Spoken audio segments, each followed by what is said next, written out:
Assalamualaikum warahmatullahi wabarakatuh. Waalaikumsalam warahmatullahi wabarakatuh. Alhamdulillahirabbil alamin wassalatu wassalamu ala asyrafil anbiya'i wal mursalin wa ala alihi washabbihi ajma'in. Amma ba'du. Ibu-ibu serta bapak keluarga besar Muhammadiyah cabang Gamping yang kami hormati. Alhamdulillahirabbil alamin. Di kesempatan pagi hari ini kita bisa bersama-sama di sebuah pengajian terhormat ya. Pengajian yang sudah kondang ya di Gamping. Namanya adalah Taman Surga. Yang ke 59 tahun lebih. Ini juga wajah-wajah yang hadir juga sudah wajah-wajah calon penghuni surga. Amin. Ya, saya beri judul itu ya ada syaratnya. Sekitar awal bulan itu, akhir bulan Desember ya, ada pertemuan di Semarang, ada penggerak-penggerak Al-Quran, lantas disepakati ada zil-zil di sana.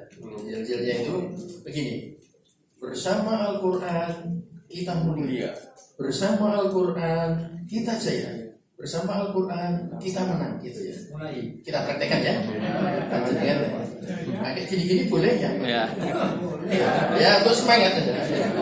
Nanti saya yang mengatakan bersama Al-Quran jangan kita mulia. Saya lagi mengatakan bersama Al-Quran kita jaya, bersama Al-Quran kita menang. Mau ditambah apa boleh. Tapi yang penting tiga itu ya, tiga itu. Mulia, jaya, menang ya. Sudah masuk, Pak? Iya. Kalau di pengajian anak-anak itu karena anak-anak atau kalian ini kan bawa. Kalau anak-anak itu ditambah gitu, tapi itu anak-anak ya kan. Oh, kita sudah boleh. Oke ya, siap. Ini kita sempurnakan dulu ya. Briefingnya gini. Nanti kalau saya katakan bersama Al-Quran panjenengan saya kita mulia. Bersama Al-Quran kita jaya, bersama Al-Quran kita menang. Terus ada tambahan terus Allahu Akbar, tepuk tangan. Iya. Tapi sebenarnya itu anak-anak, itu tidak apa-apa ya. Iya. Oh, ini juga dulu juga anak ya. Nanti pulang untuk anak-anak ya, untuk keluarga ya. Oke ya, siap ya. Oke. Ya, mulia, saya menang. Terus dilanjutkan dengan apa? Allahu Akbar, tepuk tangan. Oke, siap saya ya. Ini boleh ben produk ini. Semangat. Iya, bersama Al-Quran kita mulia, bersama Al-Quran kita jaya, bersama Al-Quran kita menang. Allahu Akbar.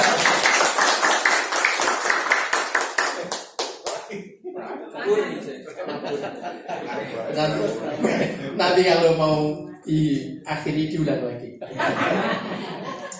Kalau kita ya, ini buku ini kan ya semua orang, semua kita sudah pernah lihat, mungkin sudah membaca ya. Kalau kita membaca tentang ideologi di Muhammadiyah itu, pertama bunyinya mesti Quran Sunnah.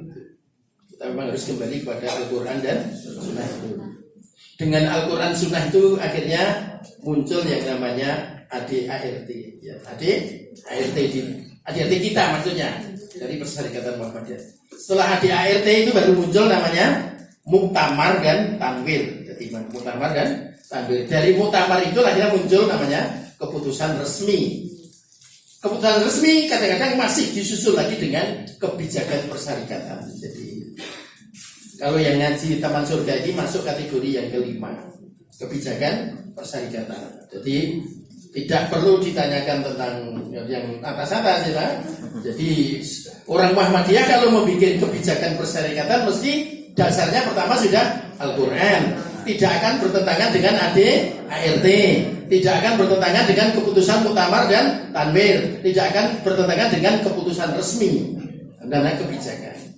Seperti mamanya mau nabung di mana itu kebijakan. persyarikatan. Ya, tapi kebijakan ojo dalil, bukan di situ lahannya. Jadi nek nabung nanti itu bukan dalilnya, tapi itu kebijakan persyarikatan. Ibu-ibu beserta bapak yang hormati, di dekat sini sebenarnya juga ada pengajian yang dilaksanakan oleh pimpinan Pusat Muhammadiyah. Dulu bertempat tinggal di gedung Aisyah belakang Masjid Besar Kauman. Terus sempat pindah di Mualimin dulu. Setelah Mualimin karena Covid itu dulu pindah di ITM sini, dekat sini, Institut Tabligh Muhammadiyah, pakai online dan lain-lain. Terus setelah itu Covid selesai pindah lagi di Mualimin. Mohon doa restunya, nanti mungkin bulan depan atau 2 bulan lagi atau setelah Ramadan kita akan mencoba berkoordinasi dengan Masjid Besar Kauman. Insya Allah nanti akan bertempat di Masjid Besar Kauman, tapi masih dalam koordinasi satu dengan yang lain. Jadi kita hidupkan semua masjid-masjid ya. Kita kalau berbicara tentang masjid, gerakan masjid, itu mohon diusahakan rakatnya juga di masjid. Dibiasakan masjid itu dipakai untuk seluruh kegiatan ya bagi kita semua. Yang tidak pas itu ngerapat ke masjid, le rapat ning rumah makan, sing do makan ora tau ning masjid. Iya, rada ruwet itu. Kok usulane iki malah aneh-aneh usulane.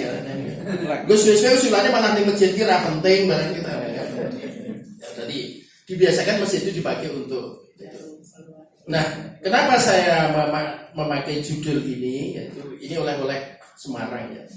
Setelah itu beberapa hari berikutnya, sehari ya, itu Majelis Tabligh PP Muhammadiyah, ya, Ustadz Fatur Rahman Kamal itu dan kawan-kawan ya, kami diikutkan juga untuk ikut ke Jakarta. Ada acara ya, namanya seperti ya, seperti reuni atau pertemuan mubalik nasional, tapi yang ngisi ada yang nasional, ada yang internasional. Ada 7 mubalik kaliber internasional dari mohon maaf ya, dari Mekah, Madinah, Yaman, Oman dan lain-lain.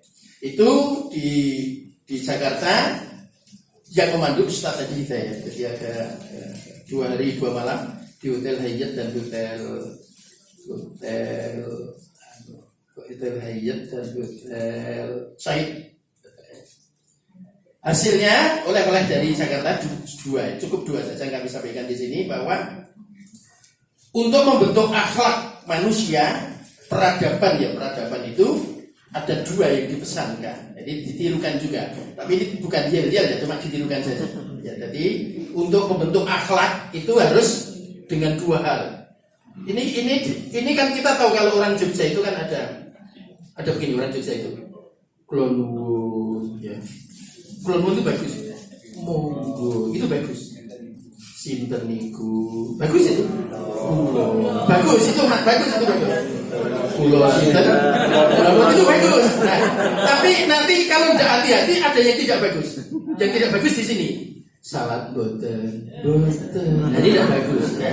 Ketoke halus nih kan? Maka adab perilaku itu harus dibentuk dengan ini yang akan saya sampaikan. Mohon ditirukan ya. Rajin membaca Al-Quran, rajin membaca Al-Quran, rajin sholat berjamaah di masjid, rajin sholat berjamaah di masjid, rajin membaca Al-Quran, rajin membaca Al-Quran, rajin sholat berjamaah di masjid, rajin sholat berjamaah di masjid. Adab orang itu dibentuknya di 2 itu. Soalnya nek kula nuwun monggo ning ratu maca Quran, sinten niku kula ning ratu ning masjid, itu adabnya lain. Adabnya apa? Lain. Jadi adab itu hendaknya dibentuk melalui rajin membaca Al-Quran dan rajin sholat berjamaah di masjid. Maka dari itu, untuk rajin membaca Al-Quran dan rajin berjamaah di masjid, dananya harus ditingkatkan. Nek masyarakat irung doni masjid perlu disowani ya, disowani. Silaturahmi ben gelem ya. Maka biaya untuk silaturahmi ditambahin. Ya tidak apa-apa. Arahnya ke situ. Arahnya untuk apa?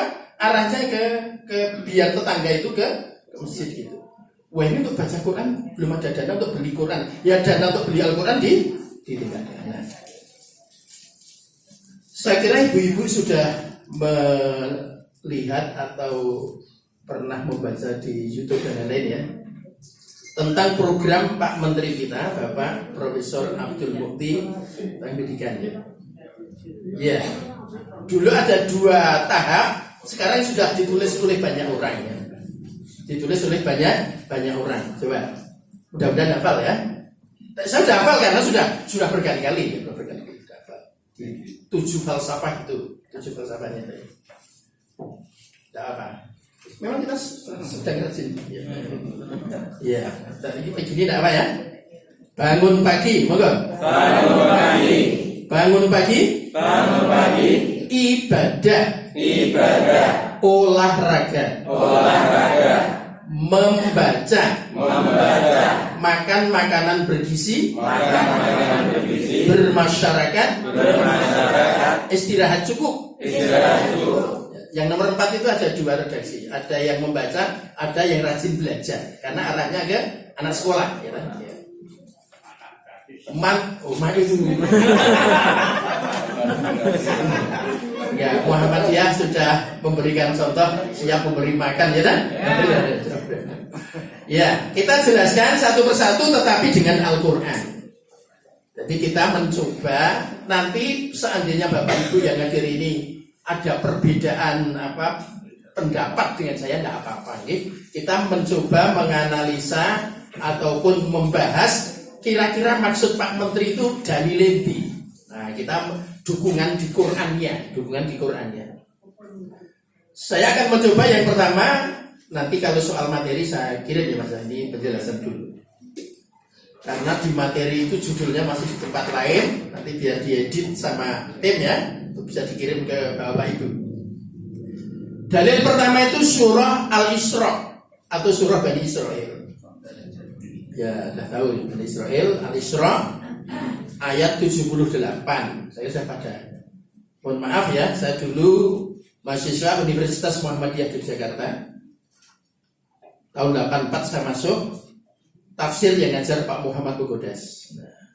Dan salah satunya tafsir yang diajarkan ini. Tafsirnya Al-Marughi. Kebetulan saya dulu punya guru ngaji di kampung di Sleman sana. Itu guru ngaji kami juga membahasnya tafsir Al-Marughi. Ketika kuliah kebetulan juga tafsirnya Al-Marughi sama itu. A'udzubillahi minasyaitonirrajim. Aqimis sholata lidulukis samsi ila ghasaqil laili wa qur'anal fajri inna qur'anal fajri kana masyhuda. Segera sudah pada hafal ya. Kita bahas. Ini menurut kami ya, maksud Pak Menteri bangun pagi ada kaitannya dengan Al-Isra 78. Pemahaman kami. Sekali lagi beda pendapat tidak apa? Dirikanlah sholat semenjak terbit matahari, tergelincir sampai terbenam. Itu berarti sholatnya apa? Kalau semenjak terbit sampai terbenam, jadi zuhur dan asar. Mohon maaf ya, saya nanti menjelaskannya ya mirip-mirip dengan guru saya, gurunya. Zuhur dan asar. Sejak terbit sampai apa? Terbenam. Itu zuhur asar.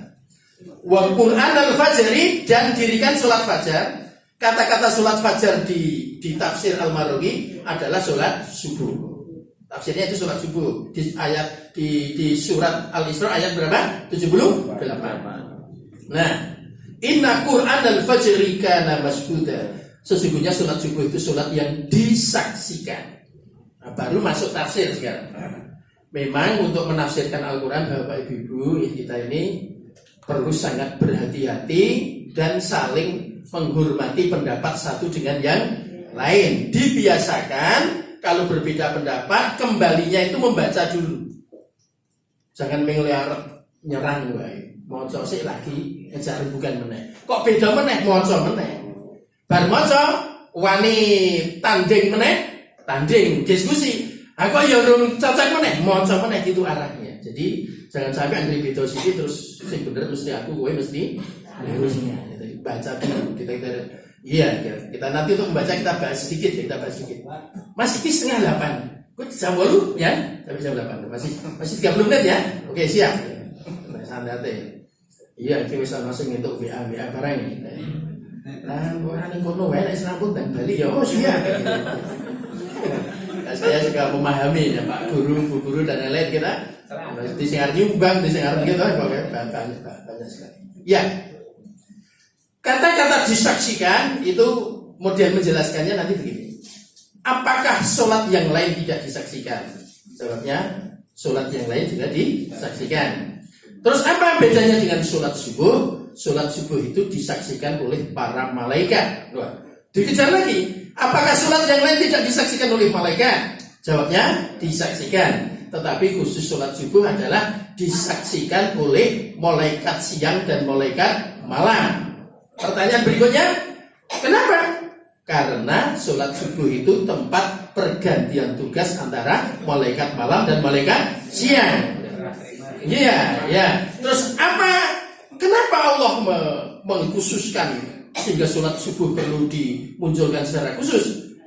Bagi orang-orang yang bisa melaksanakan subuh berjamaah di masjid, terus berdoa, insya Allah doanya dikabulkan karena diamini oleh malaikat siang dan malaikat malam. Itu persis Mas iki kan luwih jelas Pak Muhammad Kodas tahun 84. Ya durung lain nih. Dereng. Salah 84 dapat tafsir ini dari Pak Muhammad Kodas. Ibu-ibu, bapak yang kami hormati, dulu kampusnya masih biro belajar, urung duwe gamping itu dulu masuk. Lantai pertama awal tuh, lantai siji, kayak munggah ya. Dulu Pak Rektornya masih Pak Mawardi yang dulu dimualimin. Saya mengikuti seluruh rektor karena saya S1 UMJ, S2 juga UMJ. Jadi orang lain UMJ terus. Jadi istri juga UMJ, anak saya pokoknya kabeh UMJ. Sekarang ada yang UAD karena ya juga AD juga. Sekarang anak saya ada yang UAD. Cucu ini TK Abah. Ya SD Muhammadiyah. Lah iya wong keluarga Muhammadiyah iki dididik. Orang tahu ngomong ke bayar jangan ngomong ke. Pokoknya nek Muhammadiyah ki nek duit bayar ya lung. Pokoknya nek ana sing tinggo nek matur buku kepala yo ngapunten kula wulan benjang badhe kula dobel padane ngoten ndak apa-apa ya. Betul ta Ibu nggih? Iya, kita lanjutkan. Jadi ini sholat subuh ini menurut kami sudah dapat 3 kita. Bangun pagi, ibadah ya, olahraga. Kalau ibadah itu dalilnya sudah jelas ya, dalilnya sudah. Wa ma khalaqatul jinna wal insa illa liya'budun. Al-Dzariyat surat ke-51 ayat ke-56. Surat ke-51 ayat ke-56. Wa ma khalaqatul jinna wal insa illa liya'budun ya. Nah, olahraganya di mana? Gampang punya dokter banyak ya. Saya dulu pernah dapat penjelasan tentang karena dapat dokter Sagiran ya.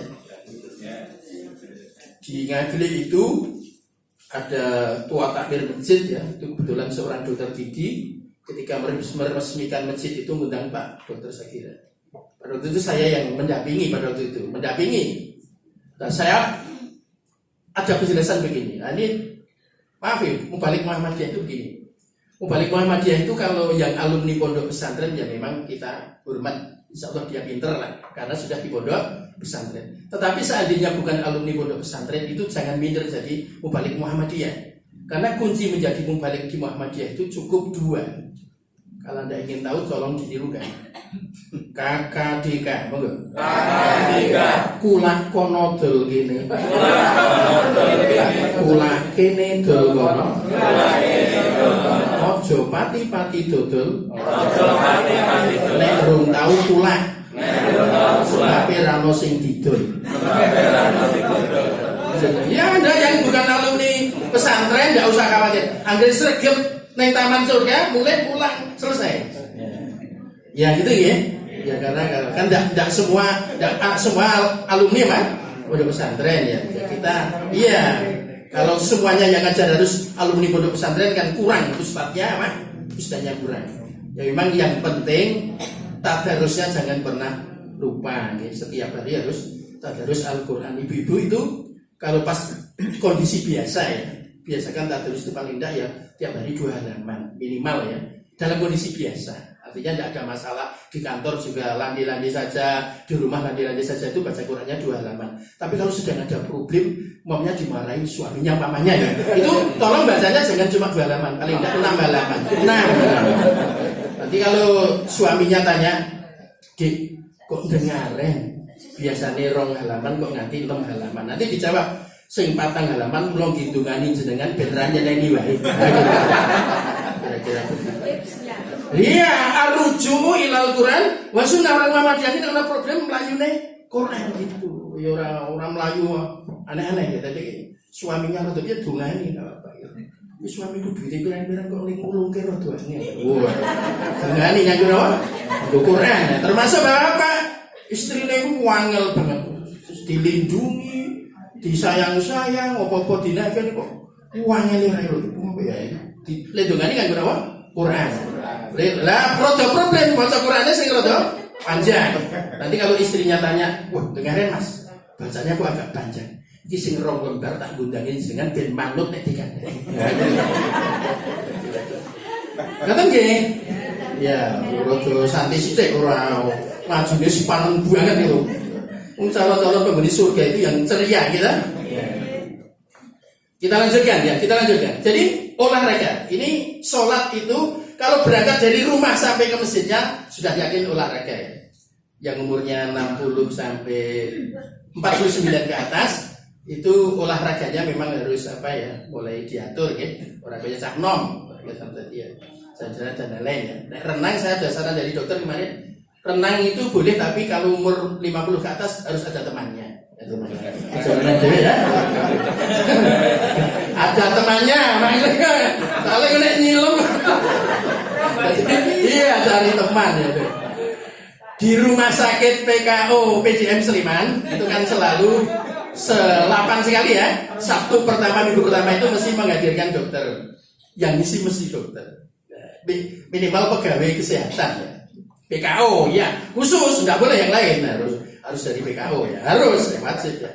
Itu jam pertamanya saya isi tafsir At-Tanbir tapi sekitar 10 menit. Jadi saya ngisi pengantar itu 10 menit, jelaskan tafsiran tadi sedikit terus dilanjutkan dengan dokter. Nah, kemarin itu yang ngisi dari PKO sudah, itu ada paradigma yang bagus sekali. Dibiasakan sebagai warga Muhammadiyah itu diperbanyak ucapan alhamdulillahirabbil alamin. Jangan astagfirullah bagus tapi nek iso astagfirullah di apa? Digeser ning alhamdulillah. Jadi untung sing kejeglok ning nawa. Wih, paradigma itu katanya bisa membuat apa di dalam tubuh ini pergerakannya lebih bagus. Pergerakannya lebih apa? Lebih bagus. Ya. Ora didi mung sambat wae. Iya.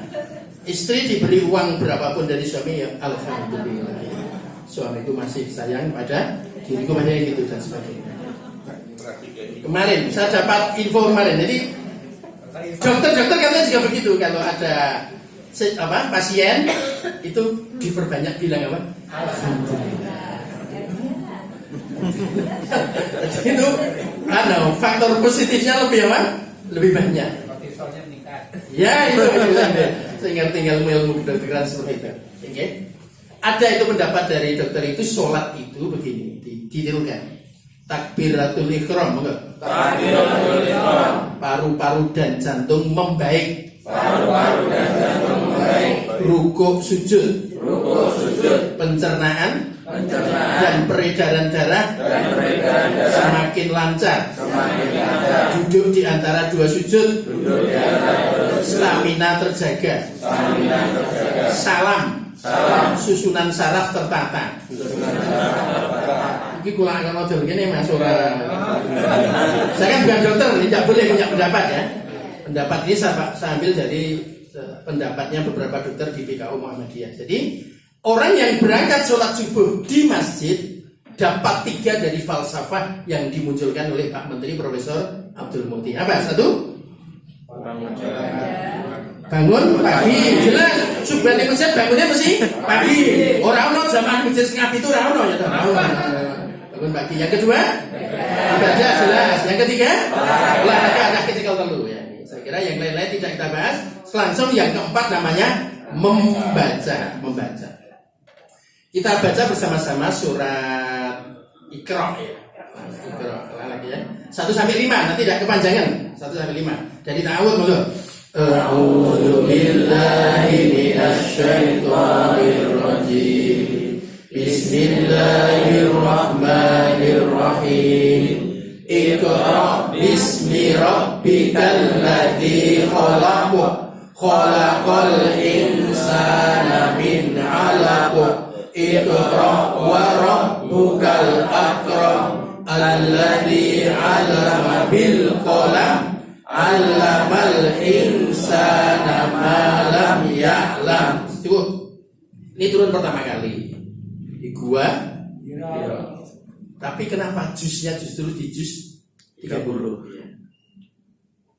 Al-Fatihah itu ya jadi pertama itu ada ilmu namanya ya, kita kalau yang belajar ulumul Quran, ilmu-ilmu tentang Al-Quran itu ada pelajaran namanya tauqifi. Tauqifi jadi sudah merupakan ketetapan Allah yang diperintahkan kepada Nabi kita, Nabi besar Muhammad SAW. Jadi urutan Al-Quran yang sekarang ada itu sudah ketetapan Allah yang dulu diperintahkan lewat malaikat Jibril kepada Nabi kita, sudah tadarus 3 kali sebelum wafat. Itu wis ojo dieli kok ono ilmu dhewe pun ketetapanipun Gusti Allah. Jadi negara agama Islam itu kalau sudah ditetapkan oleh Allah jangan diperdebatkan. Kok pertama Al-Fatihah, kok sing terakhir jadi malah Anas gitu. Kok orang Al-Yauma gitu kok tadi Anas. Jadi ini seluruhnya sudah merupakan ketetapan Allah, sudah kita ikut. Saya masih ingat dulu saya pernah juga jadi wakil ketua Ramadan di kampus ketika masih di Wiro Brajan kampusnya. Pada waktu Nuzulul Quran itu ngundang Pak Janawi Hadikusumo. Pak Janawi hadir, Pak Janawi menjelaskan tentang Nuzulul Quran. Yang dibaca adalah Syahrul Ramadan alladzi unzila fihi al-Quran hudan linnas wa bayyinatin minal huda wal furqan ya. Ketika menjelaskan itu Pak Janawi menyapot tesisnya. Kula Wiro Brajan tuh. Nah iya guru ngaji ya kula sergep kula ndono kula dene kuwi ya. Kula Pak Janawi nyebut ini. Terus Pak Janawi bertanya pada mahasiswa yang kita pada mengadakan Nuzulul Quran, mengadakan Ramadan di kampus. Dulu ketuanya itu Fakultas Ekonomi, saya masih ingat Pak Asdar Wahyudin, sekarang masih ikut di grup. Saya panggil ketuanya di Fakultas Agama dulu. Pak Jarani bertanya, kalau engkau beli pecis, kau coba di kepala tidak bisa masuk, sesak. Itu yang ditukarkan pecisnya apa? Kepala. Pak Jarani betul. Tahun 85 itu, tahun 85 itu. Akhirnya dijelaskan oleh Pak Jarani dengan Syahrul Ramadan alladzi unzila fihi al-Quran hudan linnas wa bayyinatin minal huda wal furqan. Jadi Al-Quran yang pertama-tama turun di bulan Ramadan itu fungsinya ada 3. 1, petunjuk hudan linnas, petunjuk bagi manusia. Yang kedua, yang menjelaskan seluruh petunjuk. Sejak Nabi Adam, nanti ada kitab Zabur, Taurat, Injil, seluruhnya juga petunjuk. Tapi begitu hadir Al-Quran, maka petunjuk itu yang menjelaskan Zabur, Taurat, Injil adalah Al-Quran. Jadi kalau ditanya tentang Zabur seperti apa, Injil seperti apa, Taurat seperti apa, baca Al-Quran. Jadi dengan membaca Al-Quran akan mampu menjelaskan seluruh petunjuk. Karena memang Al-Quran itu adalah yang menjelaskan seluruh petunjuk. Wal furqan yang mampu membedakan antara yang baik dan yang buruk, yang benar dan yang salah, yang indah dan tidak indah ya. Kalau pengantin baru ya harus bisa membedakan istrinya sendiri dengan istrinya. Manten anyar wis bingung. Iya, pengantin baru itu jarak 200 meter harusnya sudah paham. Woi, istriku 200 meter itu. Iya, ini orang ngono kuwi. Saya lawas kudu saya mesra ya, saya lawas kudu saya mesra. Jadi nek saya lawas tuh jangankan 200-400 meter sudah. Wah iya. Jangan sampai jarak 2 meter lagi. Ayo rada ngeri itu. Oke ya, itu tadi Al-Quran sebagai apa? Petunjuk yang mampu membedakan dan selanjutnya. Oke, kita lanjutkan. Di surat Al-Alaq itu kata-kata kalla muncul berapa kali? 3 kali. Kalla innal insana la yatagha. Muncul lagi. Kalla la ilam yantahi lanasfa'am binasiyah. Muncul lagi terakhir. Kalla la tutihu wasjud waqtarib. Saya dulu santri ketika jadi mahasiswa pernah dijadikan santri di Budi Mulia. Itu kalau dari Jumat pagi santri-santri itu sholat subuhnya bersama Ustadz HNS Haji Muhammad Suprapto Ibnu Surem. Pak Ibnu Surem itu kalau dia sholat subuh di rakaat kedua itu bacanya ini Iqra bismi rabbikal ladzi khalaq. Terakhir kalla la tuti'hu wasjud waqtarib. Dipahami bahwa sholat subuh rakaat kedua membaca apa? Surat yang ada ayat sajadahnya itu adalah sunnah. Jika Pak Suprapto Ibnu Surem dulu membaca itu, setelah itu tidak langsung rukuk tapi sujud dulu. Sujud. Setelah sujud berdiri lagi baru rukuk gitu. Ya kalau tidak terbiasa ikut ya kaget. Iya, jadi ayat sajadah itu ada di sekitar 15 ya, jadi 5. Di surat Al-Kahfi ada dua tempat. Ada 15 surat, ada 16 tempat. Ibu-ibu beserta bapak-bapak yang kami hormati ya. Jadi betapa pentingnya membaca. Ya, kita tahu sekarang ini negara yang perpustakaannya besar itu di Yordania ya. Yordania itu punya kapal besar. Kapalnya itu isinya berapa? Sekitar 5.000 judul buku. Gimana dia? Harapannya nanti Indonesia juga begitu. Di mana-mana pedok nama buku harapannya. Jadi nanti didirikan perpustakaan yang cukup banyak sekali. Termasuk tapi gini, Bapak-bapak Ibu-ibu, karena Indonesia emas di tahun 2000 berapa? 45 itu yang diharapkan nanti berarti apa gini? Kalau saya ini sudah 40 ya, 40 sesa. Ini jenengan sesa Mas, jenengan nanti masih jenengan kuat-kuatnya sih orang yang 45 kan. Nah, yang sekarang SMP dan SMA itu jelas nanti akan ketemu di 2045. Itu harapannya melaksanakan 7 falsafah ini. Bangun pagi, ibadah, olahraga, membaca. Ingat, kesuksesan Nabi kita membangun Mekah Madinah dulu ya untuk dunia ya. Itu karena apa? Laqad kana lakum fi Rasulillah uswatun hasanah. Maka kalau ingin nanti anak-anak kita di 2045 sukses, sak niki sing dadi bapak-bapak ibu niki yang ngenai contoh. Ojo ming dawuh tangi-tangi. Dawuhe Pak Menteri. Aku mono wis tuwa tak turuse. Ora dadi ya. Bapak ibunya harus memberikan contoh, bangun pagi syukur aman-aman kira apa-apa ya. Mbah diwaca mbah ra iki bukune dicekel ya. Dan jadi tiru anake lho. Wah, Bapak Ibu iki saiki jan seru banget maca buku walaupun jadi mau maca judul dan biar menjadi kebiasaan anak-anak kita untuk membaca buku itu dibiasakan. Penting seperti itu penting ya. Menciptakan suasana yang bagus ya biasa. Ibu-ibu dibiasakan kalau sama suami itu yo nek pas ono anake dosa, nek pas ono anake dosa. Dek, padahal dalem Pak, bagus ya. Nah, anake ngrungokke, ibu kok mesra banget. Sinaune dadi tentrem. Pas belajar itu apa? Rasanya sejuk melihat suasana bapak dan ibunya bagus ya. Coba bapak niroke kula iso. Halus ya. Coba nyoba. Dek, coba. Dek. Bisa. Wong mama dia iku kudu dilatih. Coba ibu-ibu niroke kula ya. Dicoba.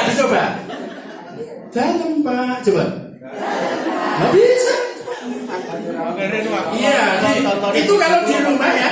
Di rumah ada suasana suami istri seperti itu, anaknya melihat itu di rumah menjadi apa? Wih, luar biasa bapakku dan ibuku itu ada dampak positif ketika dia belajar. Iya, orang anak yang disuguhi le. Soalnya ya ini kayak mulai ya. Podo-podo kata-katanya rada dihalus ke sithik. Kok lagi Bali? Menurut aku sih. Pas sama anak ini sing ngopo sih halus ora kita. Oke, membaca sudah ya? Selesai ya membaca. Yang kelima adalah makan makanan yang bergizi. Yang kita kaidah yang kita pakai halalan thayyiban ya halalnya. Ya intinya gini aja. Nah, kita kan saya kira di sini karena ada rumah sakit PK dan lain-lain, kita sudah sangat paham mana makanan yang kira-kira bagus untuk tubuh kita. Pengajian terakhir di Masjid Asy-Syifa Rumah Sakit PKU Muhammadiyah Sleman itu mengatakan bahwa kalau sudah umur 49 ke atas itu piring itu dibagi 6. Dibagi 6 apa? 6 kotak. Itu nasinya cukup sakrono. Jadi ini ngomong. Terus sakrono nggo daging, bukan harus daging ya ikan atau apa itu sesuai dengan itu. Yang diperbanyak itu adalah sayur buah dan cemilan itu bukan selondok tapi sayur buah. Cemilan itu buah ya. Jadi nanti kan gawanan ini jeruk, duku, ora selondok. Iya, itu camilannya. 45 munggah ya. 45 ke atas itu camilannya apa? Buah. Ya monggo niku panjenengan. Iya. Oke ya, lanjut ya. Untuk makan tidak saya bahas ya. Sudah aman ya? Aman. Yang berikutnya adalah tidur istirahat cukup dulu. Saya balik. Sebenarnya bermasyarakat dulu baru istirahat. Kita balik penjelasannya, istirahatnya dulu. Supaya bisa bangun pagi itu harus diatur jam berapa harus tidur. Sementara tidur kan ada aturannya, sekian jam bagi ya, orang umur sekian. Seperti umur kita ini kan ya kalau bisa minimal 5 jam. Syukur 6 jam, 7 jam, 8 jam lebih bagus lagi. Tapi kadang-kadang kita kan tidak bisa tidur terlalu banyak. Kadang-kadang cuma sedikit. Nah ini tapi diatur jangan terlalu sedikit tidur. Usahakan segera tidur supaya bangun pagi, itu yang penting itu aja. Sorenya kita persilahkan kepada panjenengan sedaya. Ya, yang terakhir 10 menit kita akan menjelaskan tentang bermasyarakat. Saya punya keyakinan bapak-bapak kita yang sekarang lenggah wonten PP Muhammadiyah juga rajin membaca buku-buku yang dulu menjadi kebijakan bapak-bapak PP yang dulu ya. Bapak-bapak PP yang dulu itu kan ya ada Profesor Abdul Munir Polkan, itu bukunya juga banyak sekali. Terus Pak Amin Rais juga ada beberapa buku. Pak Azhar Bashir ini yang banyak diterbitkan di kampus-kampus ya, karena memang dulu masalah hukum Islam beliau di Mesir pada itu Al-Azhar ya. Terus Pak Haji Narindia juga banyak sekali bukunya, yaitu Pak Syafi'i Ma'arif ya ada buku. Banyak juga buku Pak Profesor Syafi'i yang terkait dengan masalah mohon maaf ya moderasi beragama dan lain. Di Gamping juga ada Bapak yang Basyaraf nih, Pak Profesor Samsul Hadi. Profesor itu juga guru kami dulu muridnya. Dulu diajar bahasa Arab beliau. Saya masih ingat ketika di kelas ngajar fa'ala itu sampai apa? Sampai hafal dulu. Nah, bahasa Arab Pak Profesor Samsul Hadi. Nah, ibu-ibu, bapak yang kami hormati, bermasyarakat ini akan kita ambilkan teori yang dulu dipakai oleh Pak Azhar Bashir. Pak Azhar Bashir itu buku-bukunya itu banyak diabadikan oleh baik di kampus maupun termasuk mohon maaf di luar Islam itu banyak juga yang mengambil buku-buku dari Bapak Azhar Bashir. Bahkan dulu pernah terjadi orang mau menyusun tesis mencari bukunya Pak Azhar di perpustakaan Islam tidak ketemu, justru ketemunya perpustakaan teman kita. Pernah terjadi di tahun sekitar 86-87 itu mencari dokumennya Pak Azhar Bashir, ketemunya justru di perpustakaan ya di tempat kita kurang ngopeni pendapat-pendapat ya itu. Nah, di bukunya Pak Azhar Bashir yang dikeluarkan mohon maaf ya oleh penerbit namanya Mizan, terbit tahun 93. Mohon maaf ya sedikit menyampaikan sejarah. Saya dulu tahun 90 sampai tahun 95 oleh Pak Abu Syari Dimyati, saya dulu dijadikan ya rewang-rewang di Majelis Pustaka Pimpinan Pusat Muhammadiyah tahun 90 sampai 95, udah lama sekali.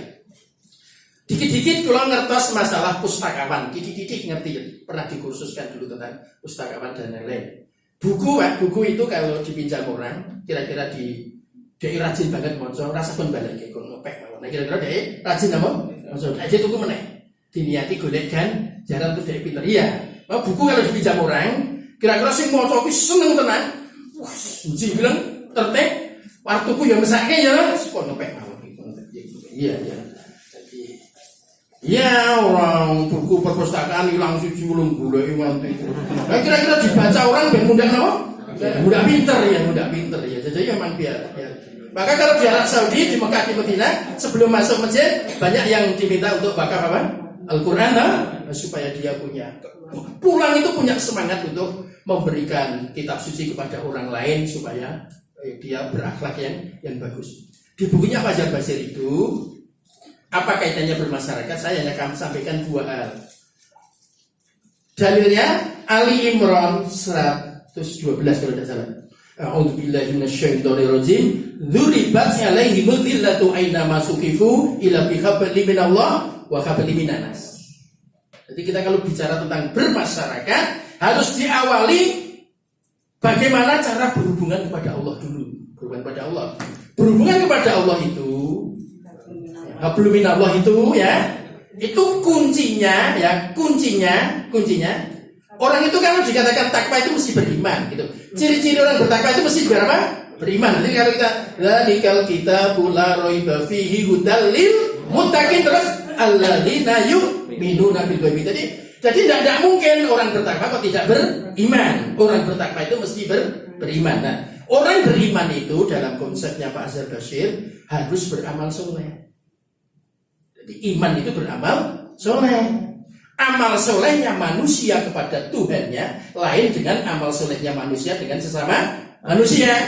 Amal solehnya manusia kepada Tuhannya itu wujudnya ibadah tadi. Wa ma khalaqatul jinna wal insa illa liya'budun. Jadi itu merupakan amal solehnya manusia kepada Tuhannya.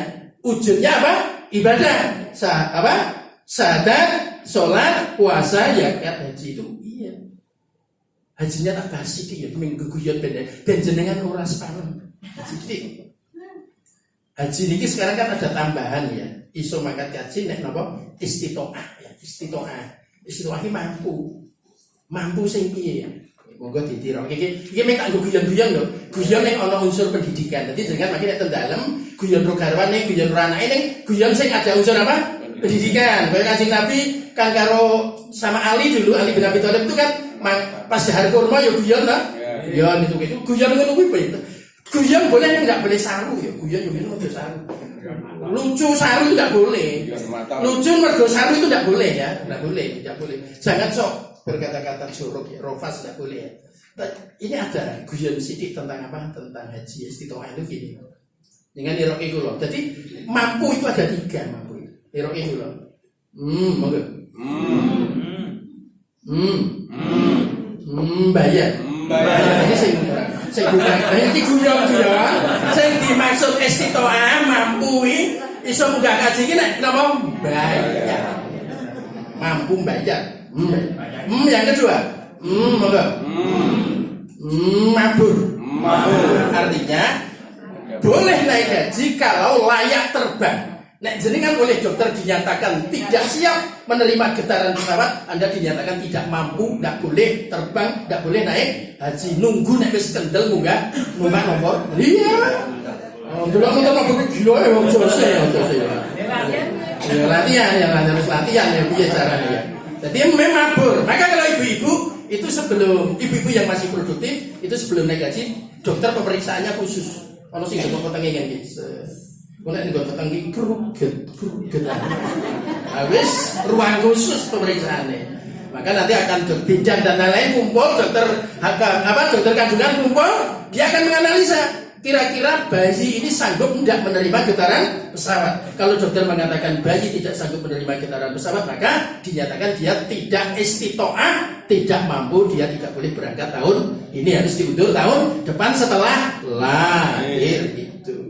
Istiqah nomor 2 namanya mabur. Saya nomor 3 memahami. Maksudnya kaji ini paham. Tadinya ditanya, yuk kak wes ribut-ribut arne di haji nanti neng Mekah, berarti gue paham. Kok wes gue kirikan barang ini nanti yuk Latihan lempar jumroh. Lah soal lempar jumroh ini ning ngendi? Ha ning Mina atau ning Jamarat berarti paham ya. Lah lempar jumroh sok ning di Parang Tritis ya. Ayo dong jam kudu ngaji dulu ya. Ya ini yang kudu arep ngaji. Lah iya kudu paham. Ibadah ya ibadah. Terakhir penutup. Yang kepada Allah sudah ya. Kepada sesama manusia itu catatannya yang loro tok. 2 tok di bukunya Pak Azhar Basir. Ki kula ngono dal kene lho ora. Lah buku mau. Bukunya judulnya Refleksi yang ngarang Pak Azhar Basir.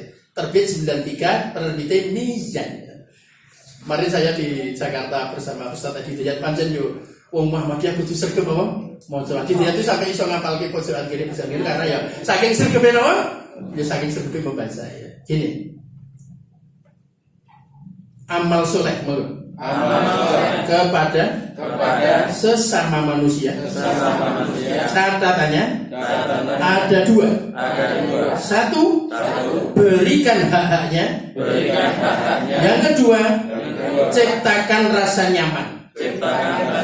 Sesama manusia itu jenisnya miloro. Berikan haknya, ciptakan rasa nyaman. Suami bisa dikatakan beramal soleh kepada istrinya, kepada istri, dan istri merasa nyaman kalau suaminya hadir. Itu selesai, itu sudah beramal soleh. Bapaknya kok wis 2 jam ra ketok ki nanti ya. Aku kok wis kangen. Itu berarti suaminya memang ya luar biasa. Iya, itu berarti suami yang selalu menciptakan rasa nyaman. Ya. Suaminya juga ada yang gini, wah, bojoku ki nanti. Aku tinggal 2 dino setelah dia main. Berarti yang pacar kehadiran istri itu betul-betul membuat rasa nyaman dan jadi seperti itu ya.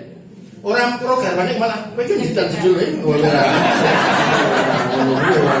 Jadi untuk dikatakan beramal soleh cukup 2, berikan apa? Hak-haknya, ciptakan rasa nyaman. Suami istri tersebut termasuk siapa? Anak, orang tua anak, termasuk menantu kepada mertua.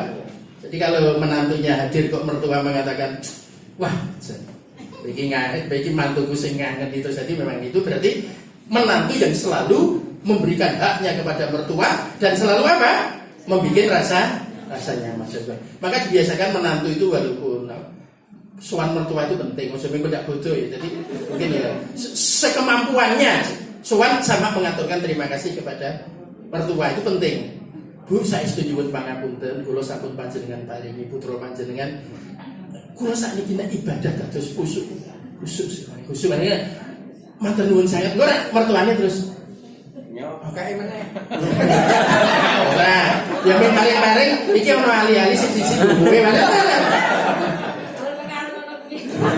Ya tidak boleh ya. Kalau kita mendekati mertua dalam rangka itu tidak boleh. Kita harus berterima kasih sudah diberi siapa? Anaknya.